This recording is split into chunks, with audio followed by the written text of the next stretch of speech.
Una de las cosas que hemos estado examinando, hermanos, durante los últimos domingos, y recuerdan cómo se establece nuestra relación con Dios.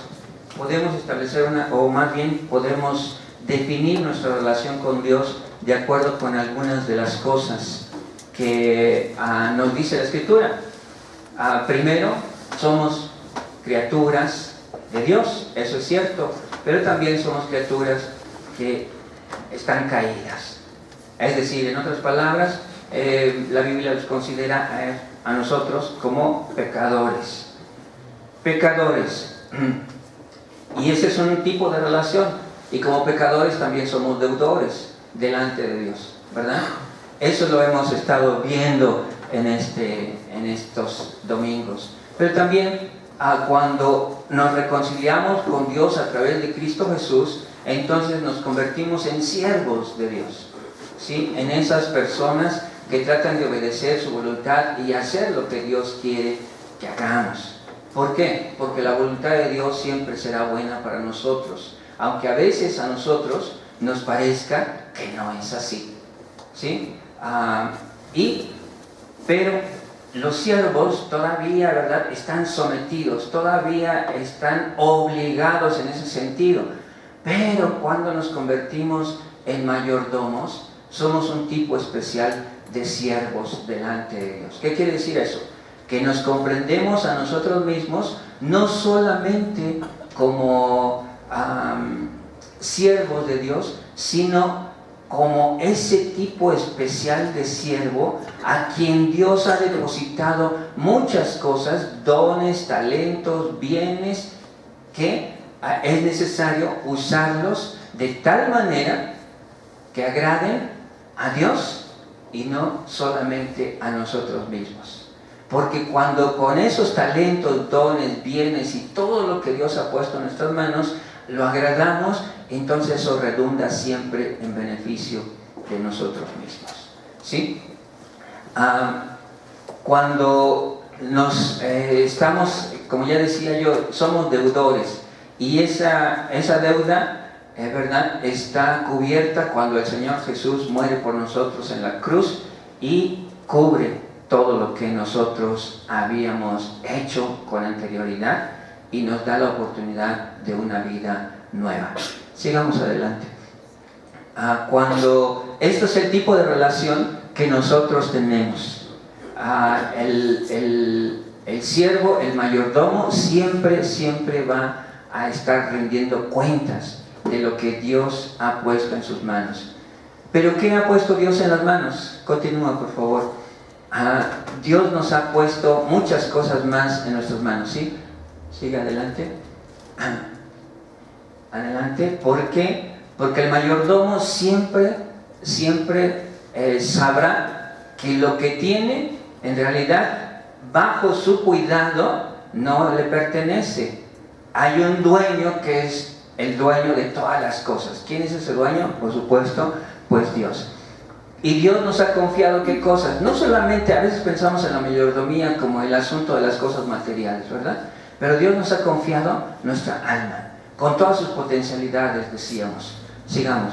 Nos ha confiado nuestros cuerpos, todos los miembros que tenemos, desde nuestra vista, oídos, boca, lenguas, manos, pies, etcétera, todo ello.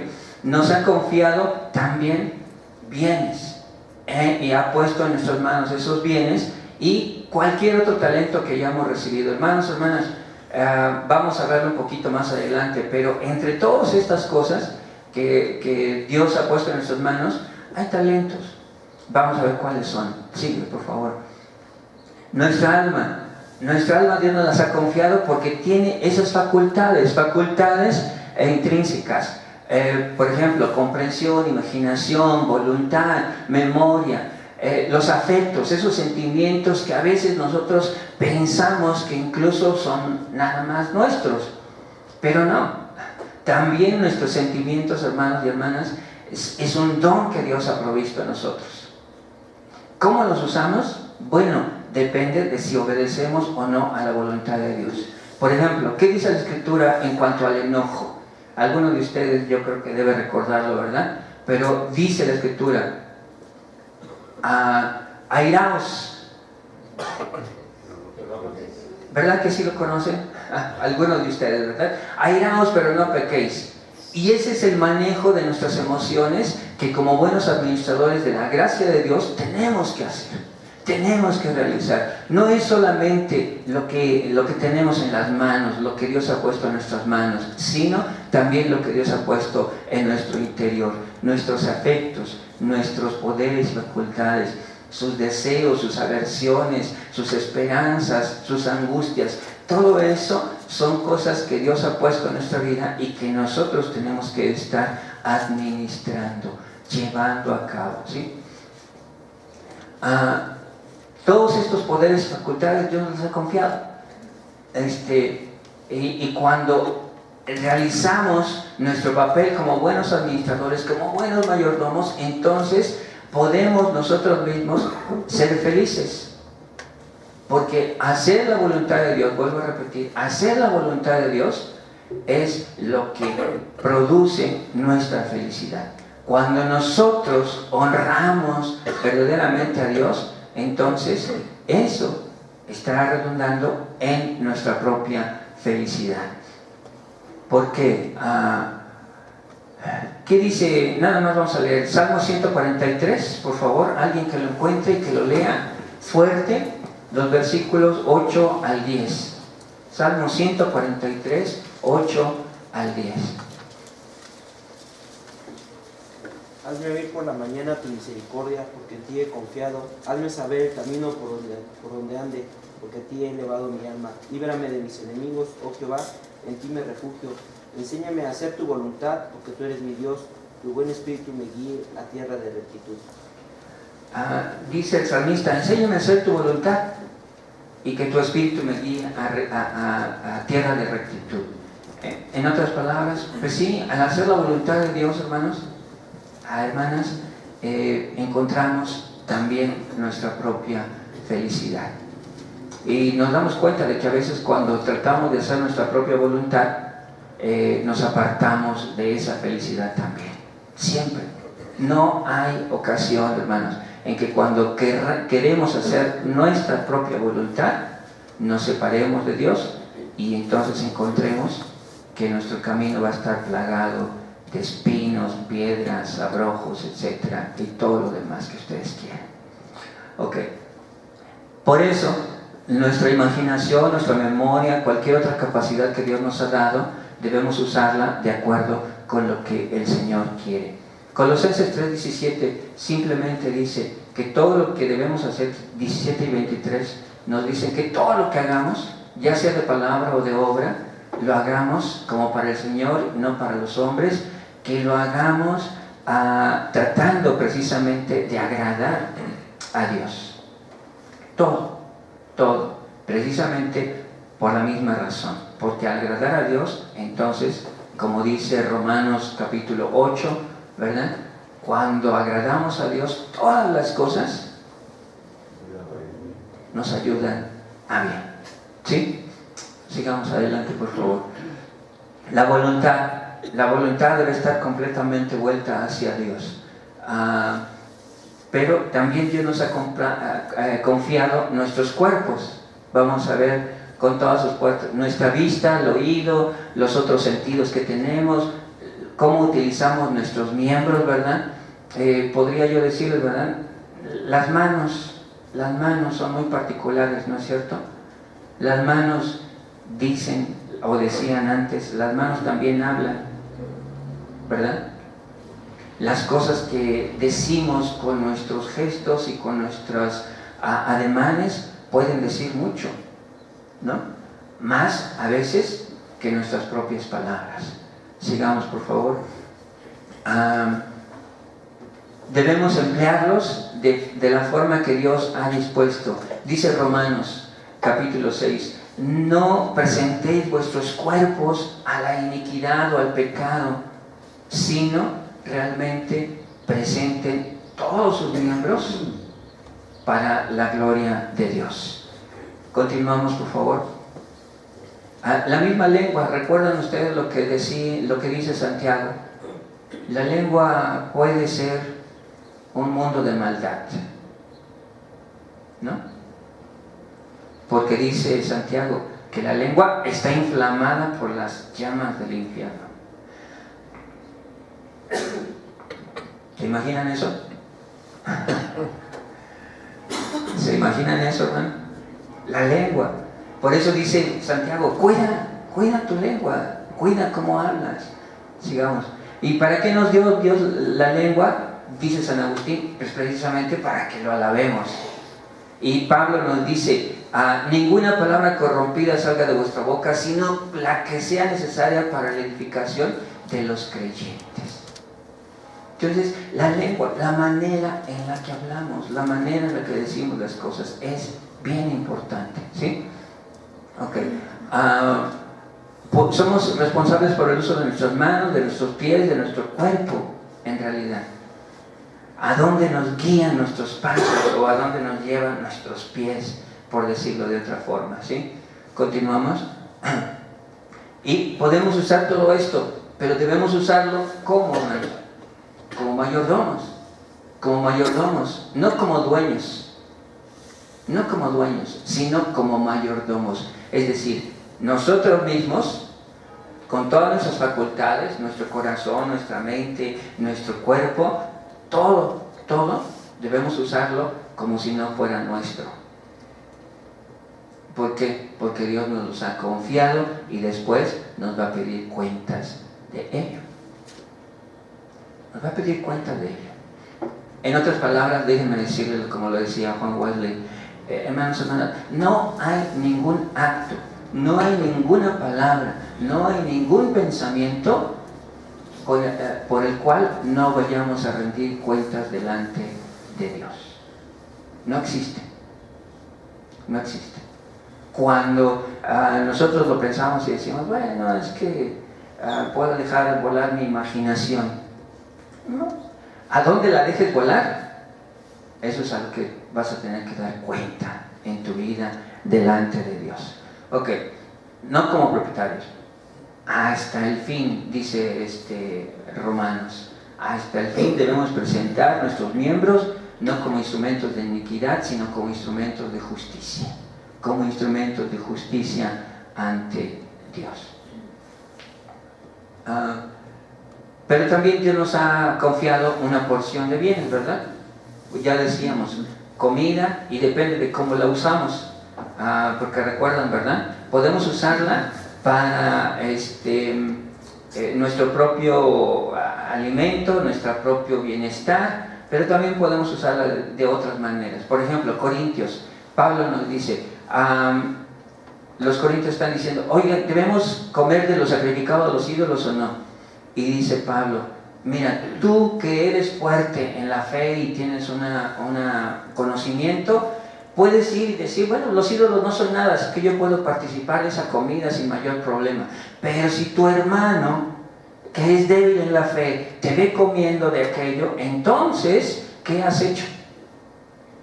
Has hecho que tu hermano entonces se debilite todavía más en la fe y diga, bueno, pues entonces, ¿cuál es la diferencia entre nosotros? Así que si la comida es ocasión para que tu hermano sea debilitado en la fe, entonces abstente de eso, abstente de esas cosas, dice Pablo. Incluso, ¿verdad? La comida la podemos utilizar de diferentes maneras. Así que hagamos eso, pensemos en eso. La ropa para vestirnos, ¿verdad? Vamos a ver un poquito más adelante lo que nos dice Pedro y Juan, ¿verdad? Sobre este asunto. Pero la ropa incluso es algo que debemos administrar bien. Sigamos. El lugar donde vivimos, las comodidades que nos ha brindado la vida, ¿verdad? Las comodidades que podemos nosotros disfrutar. Sigue, por favor. Pero, otra vez, Dios nos ha entregado todo eso solamente a nuestro cuidado. El dinero, ya lo decíamos, ¿verdad? ¿Se acuerdan lo que dice Eclesiastés sobre el dinero? El banquete es para los invitados. El vino alegra la reunión. ¿Y el dinero? ¿Nadie? Y el dinero sirve para todo, dice Eclesiastés. ¿Sí? Por favor. Eclesiastés capítulo 10, versículo 19. Y el dinero sirve para todo. Eso es cierto, ¿verdad? Muchas cosas. Decían por allí, ¿verdad? El dinero no da la felicidad, pero cómo contribuye para ella, ¿no? Sí. Pero también debemos ser cuidadosos en esto, como mayordomos fieles y prudentes. ¿Qué dice Eclesiastés capítulo 7, versículo 12? Por favor, alguien que lo encuentre y lo lea. Eclesiastés 7, 12.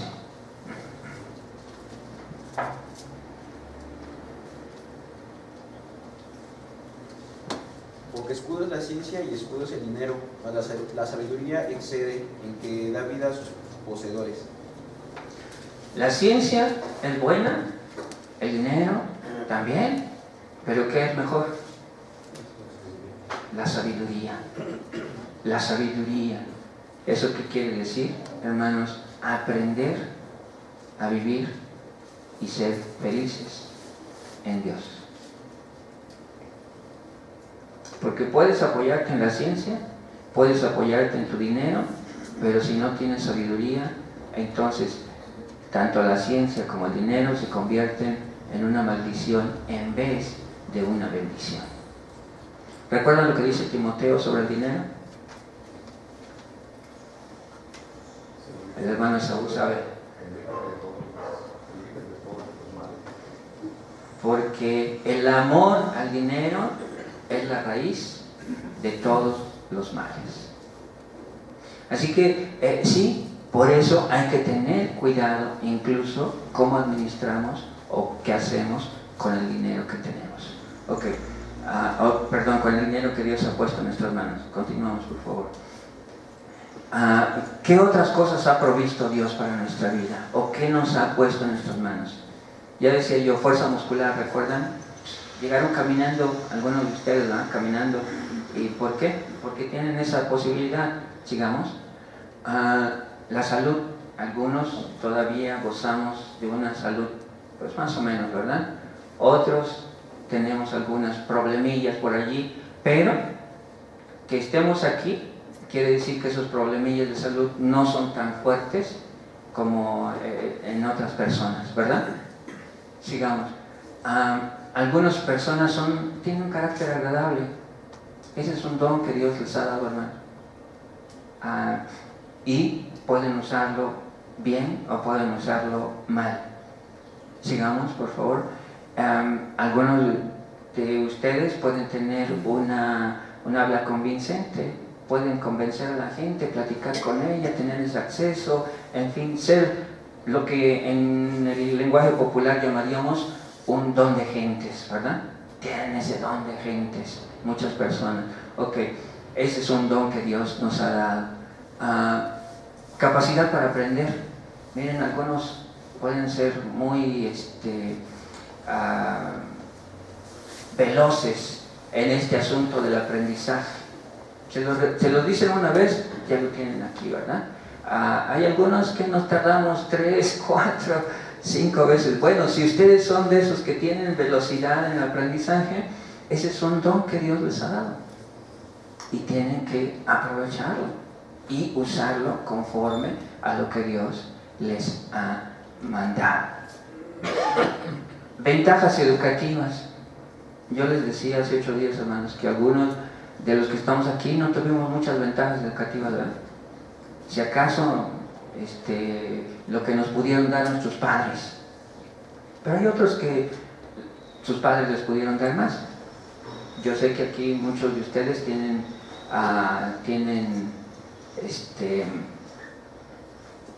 estudios universitarios, licenciaturas, tal vez incluso ya posgrados, ¿no?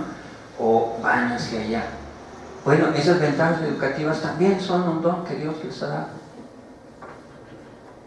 Es algo que el Señor les ha provisto. En una congregación, en una ocasión, yo estaba como pastor y entonces alguien por allí, ¿verdad? estábamos en una junta de administradores, y entonces yo le dije, hermano, fulanito, me dice, no, pastor, a ver, momentito, soy ingeniero, y por favor, dígame ingeniero. Ah, caray. Y es que bueno. Y mi respuesta simplemente fue, hermano, creo que un título mucho más grande que el de ingeniero es el de hermano. ¿Por qué? Porque a Cristo le costó mucho más que a usted sus estudios. Hermanos, sí, somos, dice Pablo, coherederos con Cristo Jesús. Cristo Jesús, por el amor que nos dio, nos hizo, en un sentido así, sus hermanos. Nos hizo coherederos junto con Él. Entonces, ¿qué título más grande puede haber que ese? ¿Verdad? Ok. Porque a veces utilizamos las ventajas educativas como para que nos digamos algo más, ¿no? Y hay personas que tienen influencia sobre otros por diferentes razones. En algunas ocasiones puede ser porque los estiman, porque los aman, porque tienen ese don de gentes y pueden influir en las personas, ¿verdad? Precisamente por eso. Hay otros que tienen influencia porque tienen otro tipo de poder. Poder económico, poder político, poder social, etcétera, poder cultural, en fin, todos estos. Pero si tenemos ese poder y esa influencia sobre alguien, entonces también ese es un don que Dios ha provisto, ha puesto en nuestras manos. Y recuerden, podemos utilizar ese poder para ayudar o para dañar, para hacer el bien o para hacer el mal. Hay un don que no debemos tomar a la ligera. Es el tiempo. Por favor, el tiempo. ¿Recuerdan lo que dice Eclesiastés capítulo 3, versículo 1? ¿No? ¿Alguien? Todo tiene su tiempo y todo lo que ocurre debajo del sol tiene su hora. ¿Sí? Hermanos, hermanas, sí, efectivamente, pero decíamos, ¿verdad? Hace tiempo, bueno, hace 8 días decíamos, pero el tiempo está limitado para nosotros, ¿no? ¿Quién va a vivir aquí eternamente y para siempre? Aquí, Aquí. En este mundo, quiero decir. ¿Quién va a vivir en este mundo eternamente y para siempre? Levante la mano. Exactamente, nadie va a vivir eternamente y para siempre aquí en este mundo. Así que no tenemos el tiempo comprado, no tenemos todo el tiempo que nosotros quisiéramos, precisamente porque somos seres finitos. Nacemos y vamos a morir algún día. Entonces, ¿qué debemos hacer con el tiempo? Aprovecharlo lo mejor que sea posible. Pero eso no quiere decir, como muchos jóvenes, ¿verdad? Hay que darle entonces vuelo a la hilacha, ¿no? ¿Verdad? Y hay que hacer todo de todo. Diría, parafraseando a Esopo, ¿verdad? Diría que a veces los jóvenes se quieren beber el océano de un trago, nada más, ¿no? Sabemos que eso es imposible, ¿sí? Y eso es lo que provoca a veces más dificultades en la vida. Ok, Santiago capítulo 4 versículos 13 al 15 nos dice simplemente que algunos de nosotros damos por sentado que tenemos tiempo y que podemos hacer las cosas. Abran sus Biblias allí, por favor, en Santiago, en el capítulo 4, 13, y decimos, algunas gentes dicen, pues sí, mira, mañana vamos a ir y vamos a traficar y vamos a hacer todas las cosas que nosotros podemos y vamos a ganar. ¿Qué dice el versículo 14? Cuando no sabéis lo que será mañana, porque ¿qué es vuestra vida? Ciertamente es neblina que se aparece por un poco de tiempo y luego se desvanece. Exactamente. Nosotros podemos dar por sentado que al siguiente día, mañana, vamos a despertar una vez que nos hayamos dormido hoy, ¿verdad? Damos por sentado, mañana me voy a despertar. Es posible que no. Tú dices, mañana me voy a ir caminando o voy a ir a correr aquí a las canchas, ¿verdad? O voy a ir a mi oficina o al trabajo, o etcétera. Cuando de pronto pues pueden suceder cosas con las que no contabas. Te levantas bien en la mañana y al mediodía ya no,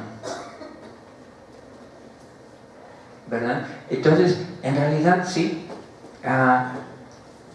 hay que tener en cuenta que no sabemos lo que será mañana. No sabemos lo que será mañana. Porque nuestra vida es como una neblina que se aparece por un poco de tiempo, luego se desvanece. Los salmos nos dicen que somos como la flor que en la mañana crece y a la tarde se marchita. Entonces, ¿qué es lo que debemos hacer? Dice el versículo 15. A ver, alguien que lo lea en voz alta, fuerte. En lugar de lo cual deberíais decir, si el Señor quiere, viviremos y haremos esto o aquello. Eso es lo que deberíamos tomar. El tiempo es el tiempo que nos da el Señor. ¿Sí? Es el tiempo que obtenemos de parte de Dios. Y entonces, ¿qué hay que hacer? Hay que hacer las cosas que podemos durante ese tiempo de acuerdo con la voluntad de Dios. Continuamos. Hay otra cosa que hay que agregar. La gracia de Dios. La gracia de Dios. Sin la gracia, diría Juan Wesley, sin la gracia de Dios, todos los dones, todos los bienes se vuelven una maldición en vez de una bendición. Yo hace 8 días les comentaba, ¿verdad?, que en el supermercado, adelante de nosotros iba una persona con un carrito, ¿verdad? Y lo único que llevaba eran botellas de alcohol. Y cuando pagó, pues como iba delante de nosotros, escuchamos lo que iba a pagar, 4,000 y tantos pesos. Yo dije, híjole. ¿Y cuánto tiempo va a durar esas botellas que lleva y que ahorita le costaron 4,000 pesos, ¿no? Pues en una fiesta, una noche, ¿no? ¿Verdad? 6, 7 botellas en una fiesta, una noche, ¿no? Pero yo pensaba, caray, ¿cuántos kilos de carne? ¿Cuántas piezas de pan? ¿Cuántas tortillas? ¿Cuántos litros de leche? ¿Cuánta sopa? Bueno, en fin, ¿cuánto alimento podrían haber comprado con esos 4,000 pesos que se iban a desaparecer en un rato, ¿no? Y en cambio todo eso, todo lo demás iba a perdurar por mucho más tiempo. Todo el dinero, perdón, porque iba a decir esto, porque el Señor sacó su tarjeta y pum, sin mayor problema, sin mayor dificultad. Yo estaba diciendo, híjole, caray, a gastarse nada más así 4,000 pesos, ¿sí? Como quitarle un pelo a un gato, ¿verdad? Ok, ¿cómo usamos incluso el dinero? Y si lo hacemos bajo la gracia de Dios, entonces todo eso será bendiciones. Si no lo hacemos bajo la gracia de Dios, probablemente será para mal. Continuamos, ¿sí? También hay otras cosas que Dios nos ha confiado, pero no son para siempre. No son para siempre, son temporales. Recordemos eso. Hay que administrarlos porque tenemos poco tiempo. ¿Recuerdan lo que dice el Salmo 90? ¿Sí? Salmo 90, Salmo 90, versículo 10. ¿Cuántos años? ¿Cuántos años más o menos sin mayor dificultad? 70, ¿no? Dice el Salmo. Ya a los 80 ya empiezan a pesar. Algunos ya vamos para allá, ¿no, hermanos? Y sí, yo se los puedo testificar. Ya a los 80 empiezan a pesar, hermano. Ya. Entonces, sí, en realidad, si lo vemos así, nuestro tiempo es corto.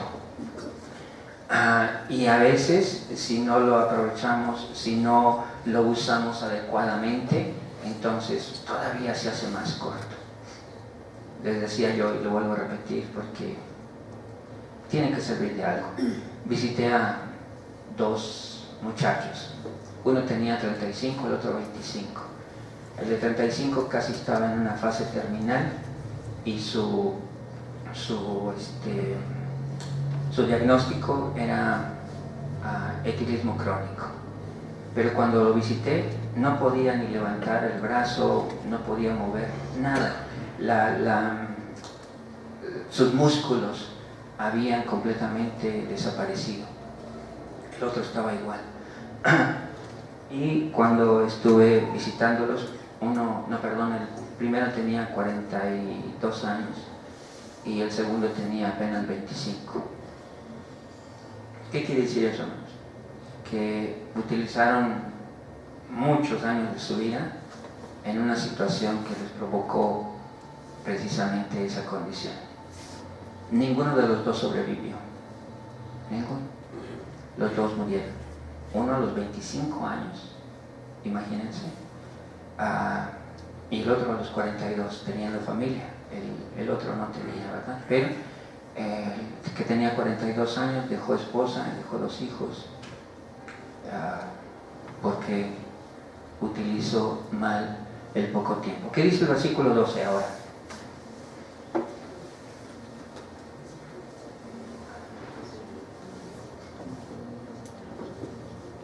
¿Qué dice? ¿Alguien fuerte? Enséñanos de tal modo a contar nuestros días que tengamos aprobación para vivir. Que aprendamos a vivir. Eso es lo que nos dice el Salmo, ¿no? Que aprendamos a vivir. Aprendamos a vivir bien. Ok, sigamos adelante, por favor. Dios nos va a preguntar, ¿cómo utilizaste todo aquello que puse en tus manos? ¿Cómo lo utilizaste? Esa va a ser la pregunta.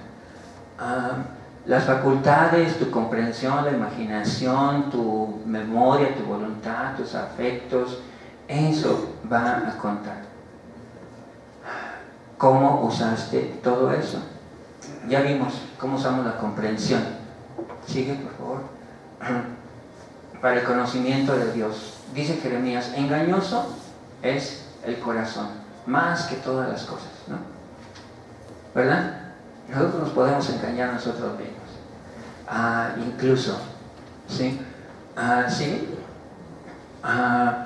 Lo usamos para conocer a Dios mejor a través de la naturaleza, por ejemplo, que dice el Salmo 19 sobre este asunto. Los cielos cuentan la gloria de Dios, ¿verdad?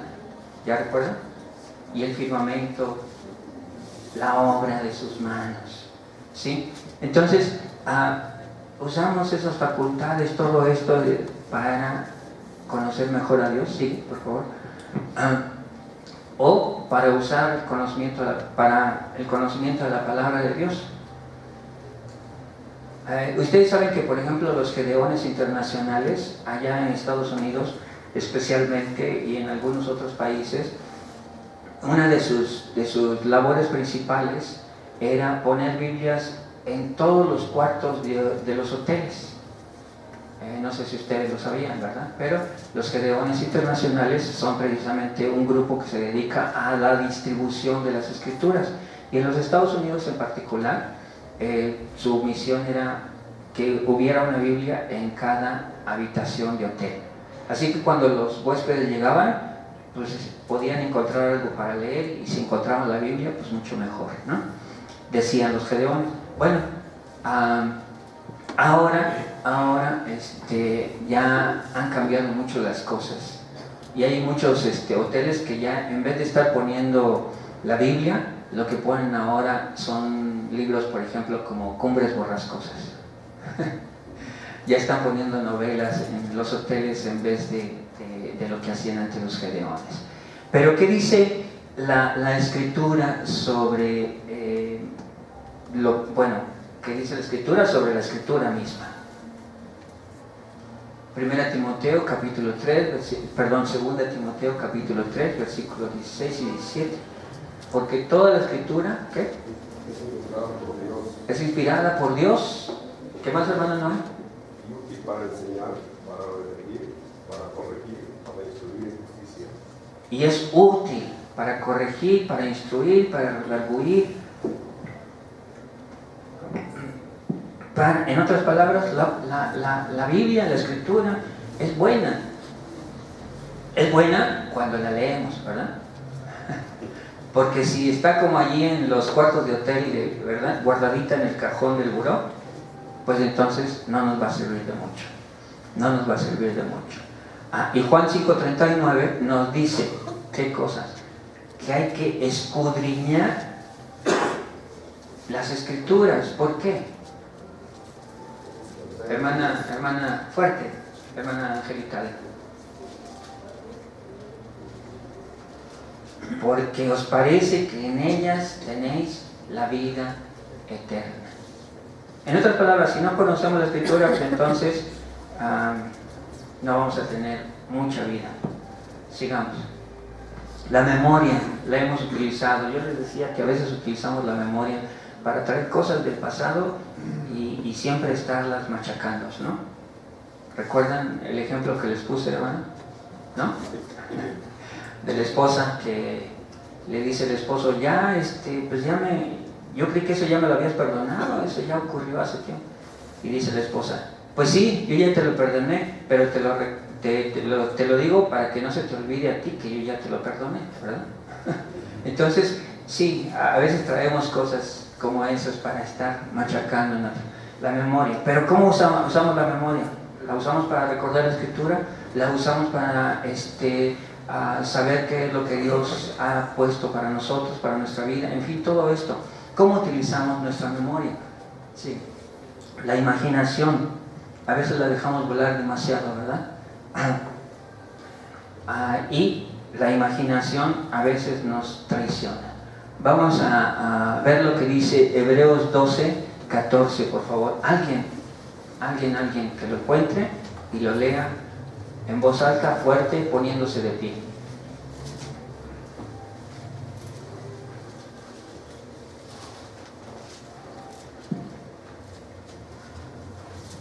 Seguid la paz con todos y la santidad, sin la cual nadie se verá al Señor.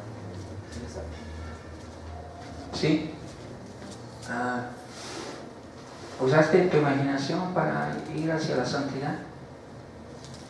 Porque recuerda, sin santidad, dice la Escritura, nadie verá al Señor. Ok, vamos a continuar. La voluntad. Si no hubieran decidido levantarse, hermanos, no estarían aquí. Y podemos utilizarla de esa forma y bien, ¿no? Qué bueno. Los felicito porque hicieron ese esfuerzo de voluntad y están aquí tempranito a la mañana, ¿verdad? El Salmo 48, ¿qué nos dice? ¿Alguien más que lo encuentre, que lo lea en voz alta, fuerte, de pie? El hacer tu voluntad, Dios mío, me ha agradado. Tu ley está en medio de mi corazón.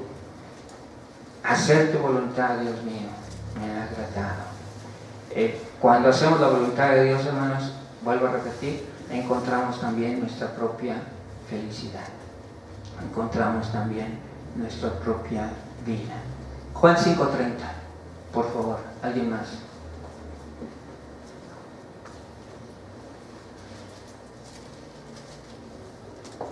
No puedo yo hacer nada por mí mismo, según oigo. Así juzgo y mi juicio es justo, porque no busco mi voluntad, sino la voluntad del que me envió, la del Padre. Jesucristo mismo está diciendo que no busco mi voluntad, sino la de Dios, la del Padre. Y hermanos, a veces la voluntad de Dios puede ser un poquito extraña para nosotros. ¿No es cierto? Pues uno dice, caray, pues la voluntad de Dios fue que Cristo padeciera en la cruz. Está medio cruel eso, ¿verdad? Pero, a final de cuentas, ¿qué sucedió? Dice Pablo, derrotó al último de los enemigos de la humanidad. ¿Cuál es ese? La muerte. ¿Por qué? Porque resucitó, y con esa y al resucitar nos dio la esperanza de una vida eterna. Así que ahí está cómo usamos nuestra voluntad. Y si Cristo mismo no hizo su propia voluntad, entonces, ¿qué deberíamos también nosotros hacer? Por favor, los sentimientos, las emociones, cómo los expresamos, qué fue lo que hicimos. Ya mencioné algo de esto. Continuamos, por favor. Pero el corazón. Dios nos ha dado un corazón. Y corazón no quiero decir el órgano físico, ¿verdad? En la Biblia el corazón es el asiento de la personalidad, es lo que le da su centro verdaderamente al ser humano, ¿sí? Allí está la voluntad, allí está la imaginación, allí están las emociones, en fin, está todo. ¿Qué dice Mateo capítulo 6, versículo 21? Por favor, alguien que lo encuentre. Porque donde está vuestro tesoro, allí estará también vuestro corazón. El corazón puede estar en un lugar, ¿verdad? O en otro, pero a final de cuentas, donde esté lo que consideremos más valioso, también allí va a estar nuestro corazón. ¿Sí? También allí va a estar nuestro corazón. ¿A qué le das más importancia? Preguntaría. Por ejemplo, ustedes, hermanos, no le dieron tanta importancia al sueño, ¿verdad? Porque algunos hubiéramos querido decir, mejor nos quedamos un poquito más, ¿no?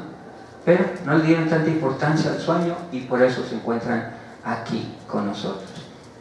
Donde esté tu tesoro, lo que consideres más valioso en tu vida, allí también estará tu corazón. Ok, Hebreos capítulo 3, versículo 12. Hebreos 3, 12, por favor, alguien más. Mirad, hermanos, que no haya en ninguno de vosotros corazón malo de incredulidad para apartarse del Dios vivo. El corazón también puede decirnos si creemos o no creemos. Dice Hebreos, que no haya un corazón malo de incredulidad, ¿sí? Entre vosotros. Ok, y Apocalipsis 2:4. Pero tengo contra ti que has dejado tu primer amor. ¿Recuerdan esa sentencia? Tengo contra ti que has dejado tu primer amor. El corazón puede amar, no amar, en fin. ¿Qué pasa? ¿Amaste más al mundo que las cosas de Dios? ¿Sí, amor? ¿O fue Dios el objeto de tu amor? ¿Recuerdan cuál es uno de los, o el mayor de los mandamientos?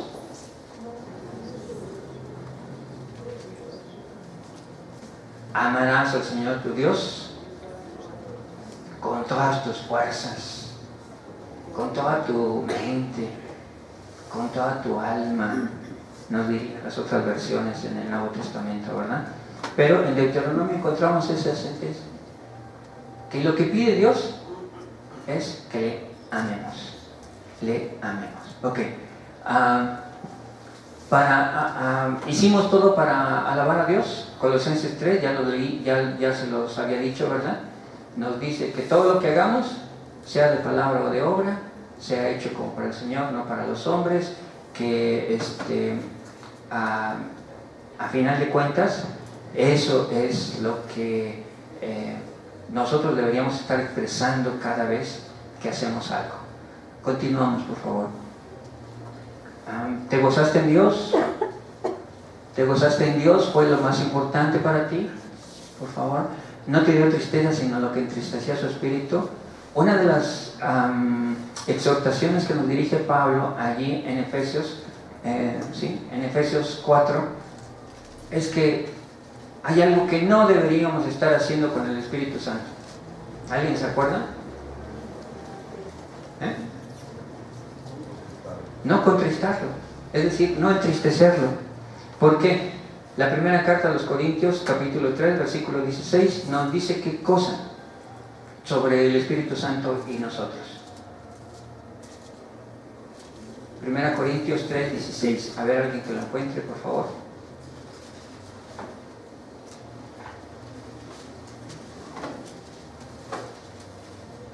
¿No sabéis que somos templo de Dios, que el Espíritu de Dios mora en nosotros? Precisamente por eso dice que nosotros,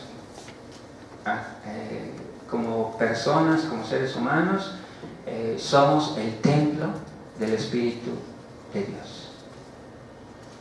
Y por eso es importante, ¿verdad?, que tengamos al Espíritu, pues digamos, contento allí. Cuando recibimos a un huésped, hermano, ¿qué es lo que tratamos de hacer? ¿Qué hacemos? ¿Lo atendemos? ¿Lo hacemos sentir cómodo, feliz? ¿Lo hacemos sentir bien recibido? ¿No? A menos, por supuesto, que sean invitados que no les agradan. ¿Verdad? Si no hay invitados que nos agradan, ya no ve uno la hora en que se vayan, ¿verdad? Pero el Espíritu Santo es un huésped en nosotros, y por lo tanto entonces sería mucho mejor atenderlo de tal forma que no lo contristemos. No temiste ni odiaste a nada, no añades sino al pecado. ¿Qué nos dice Mateo 26, 41? Por favor, Mateo 26, 41.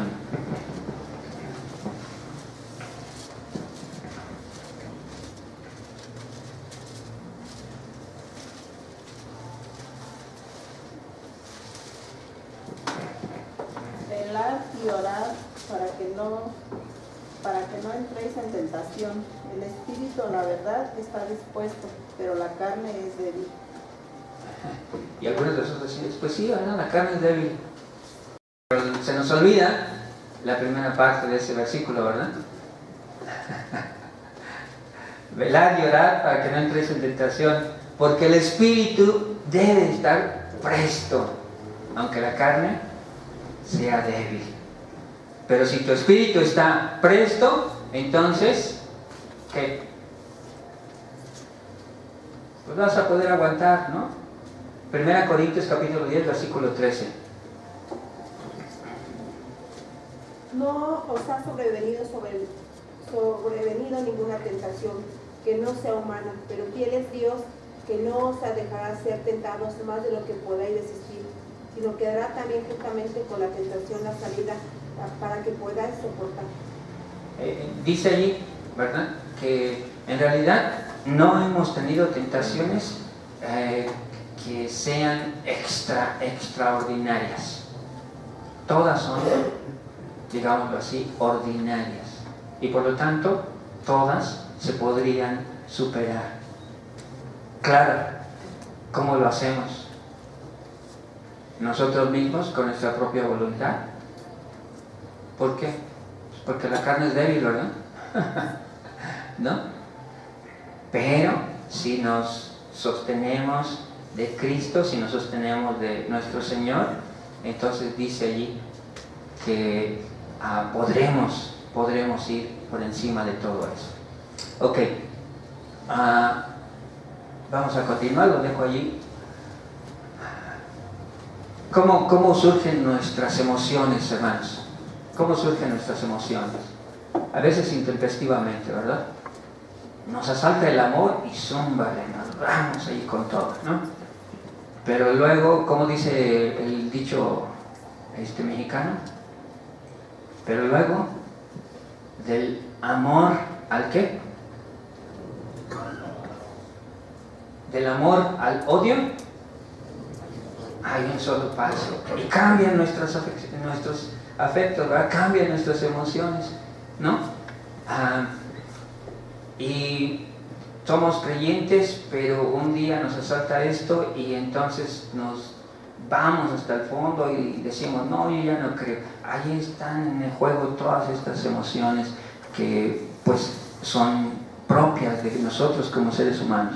Pero volvieron todos esos afectos a su cauce. Hermanos, esto es importante en nuestras vidas. Somos administradores no solamente de las cosas materiales, sino de nuestro corazón, de nuestra mente, de nuestros caminos, de las cosas que hacemos con nuestros cuerpos. Somos administradores de todo esto. Y, por supuesto, también de esos bienes que Dios ha puesto en nuestras manos para administrarlos. Vamos a continuar con esto, pero quisiera que tuvieran en cuenta, ¿verdad?, que ahorita nada más estamos hablando del corazón y vamos a seguir hablando de otros asuntos, nada más para que veamos de lo que vamos a hacer más adelante. ¿Cómo están esos pensamientos? Ok, les voy a pedir, hermanos, que podamos recordar lo que nos dice la primera carta de Juan allí en la lectura que hicimos.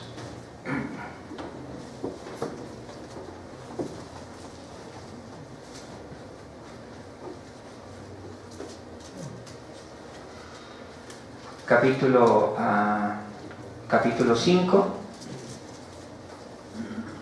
versículo especialmente 3 y 4. Pues este es el amor a Dios, que guardemos sus mandamientos, y sus mandamientos no son gravosos, es decir, no son tan pesados, porque todo lo que es nacido de Dios vence al mundo, y esta es la victoria que ha vencido al mundo, nuestra fe. Si tienes fe, puedes vencer al mundo y ser un buen administrador de lo que Dios ha depositado en tus manos, en tu vida. Vamos a estar de pie y vamos a cantar precisamente ese estribillo, ese canto que dice así: que nosotros mismos nos entregamos a Dios como una ofrenda y le pedimos que nos reciba.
entrar en oración. Yo les invito a que quienes quieran hacerlo vengan aquí al reclinatorio. Vamos a orar, intercediendo también por aquellas personas que más lo necesitan en este tiempo, ¿sí? Los demás pueden tomar su asiento, pero quienes quieran venir al reclinatorio, vamos a orar.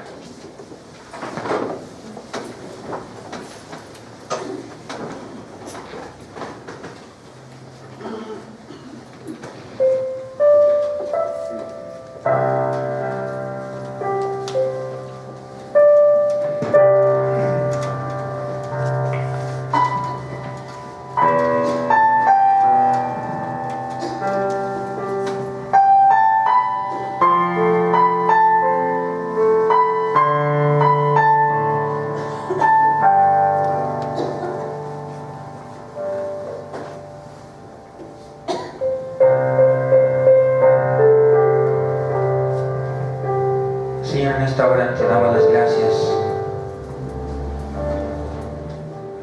porque tú nos has acompañado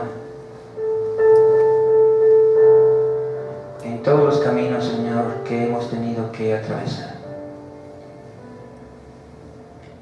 ya sea en nuestra vida familiar, en el trabajo,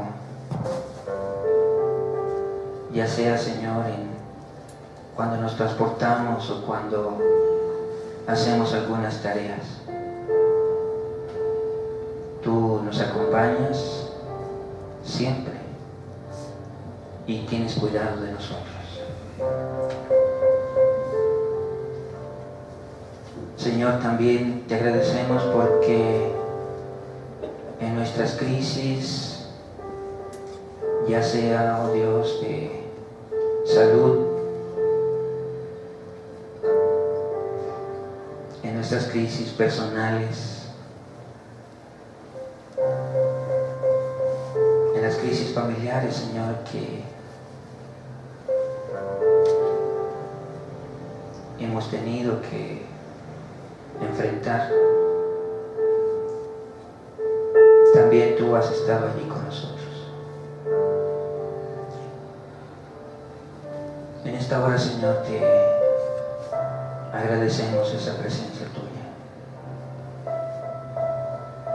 Pero también, Señor, estamos poniendo delante de ti nuestra vida, con todo lo que está ocurriendo en este momento.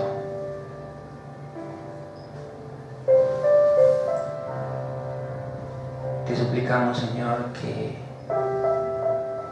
veas cómo estamos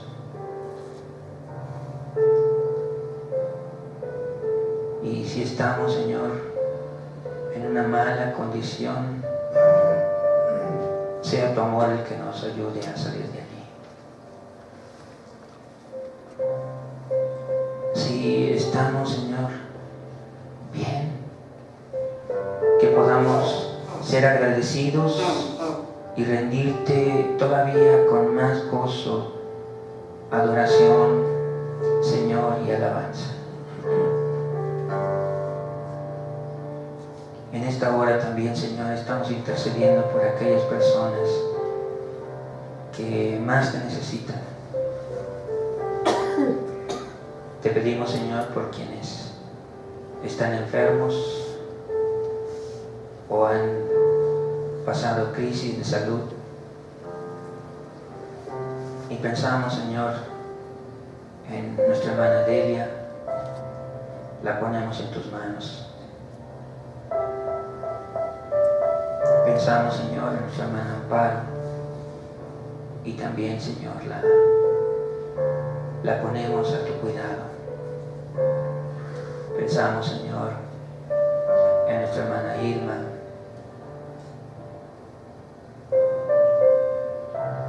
y en aquellos otros, Padre, que están en recuperación, pero que todavía necesitan de esa presencia tuya. Necesitan de esa ayuda, Señor. Nuestra hermana Lucy, la ponemos en tus manos, Señor, para que la restablezcas. Te pedimos, oh Dios,